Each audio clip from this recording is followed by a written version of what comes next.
ایک be be 3 سال کا 4 سال کا بیٹا لیے رو رہی ہے، بہت کا دن ہے۔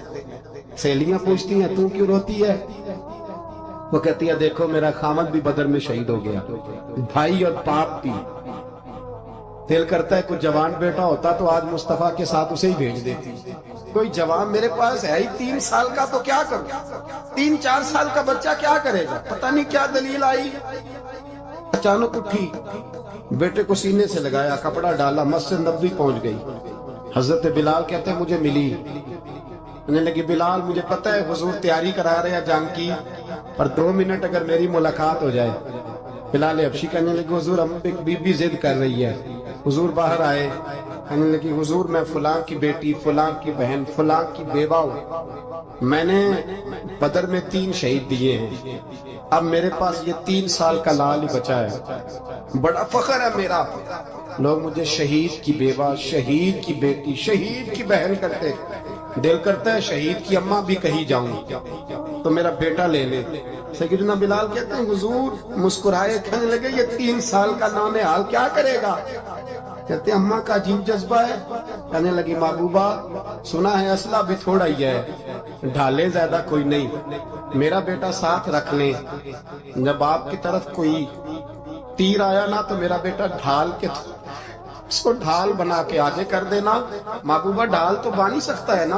حضرت بلال فرماتے ہیں مصطفیٰ کریم نے فرمایا جا میں نے قبول کیا، قیامت کے دن بیٹا گھر لے جا، جب تیرا نام پکارا جائے گا تو شہید کی اماں کہہ کے پکارا جائے گا، جا تو گھر لے جا۔ کہتے ہیں چلتے چلتے ایک غریبنی اور آ گئی، اتنی سی اٹی بان کی، اتنی سی۔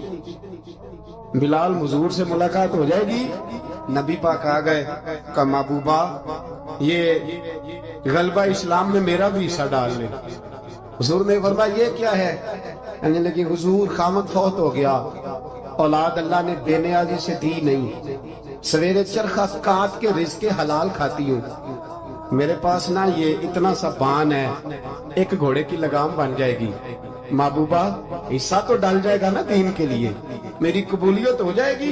میرے حبیب نے ہاتھ اٹھائے اور دعا مانگی، کہے اللہ جتنا تو میدان کے مجاہدوں کو اجر عطا فرمائے اتنا اس غریبنی کو بھی عطا فرمائے۔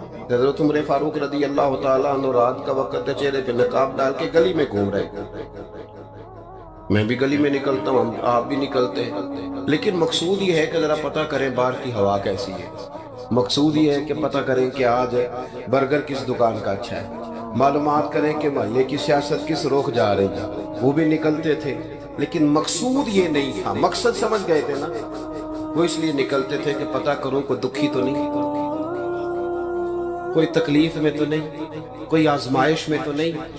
دیکھیں نا کام وہی ہے، میں بھی کرتا ہوں، آپ بھی کرتے ہیں، ساری دنیا کرتی ہے، لیکن وہ ایکم احسن عملا، کردار کس کا ستھرا ہے، ذہن کس کا اونچا ہے، ذوق کس کا بڑا ہے۔ زندگی وہ بھی بتا گئے، ہم بھی گزار رہے ہیں، لیکن وہی کمزور باتیں اور وہی روایتی گفتگو اور وہی لب و لہجہ اور وہی دنیا داری کے مخصوص ہی ہماری گفتگو، فلاں کیا کر رہا ہے، کہاں پہنچ گیا، اگر پیسے کسی نے نہیں کمائے تو کہاں نکھٹو ہے تب نہیں کمائے، اور اگر زیادہ کما لیا تو کہنے لگے 1 نمبر طریقے سے تو نہیں کمائے جا سکتے، یہ کوئی غلط رستہ ہے، گفتگو ہے بس، نشستن گفتن برخاستن، تو اعلیٰ کام اعلیٰ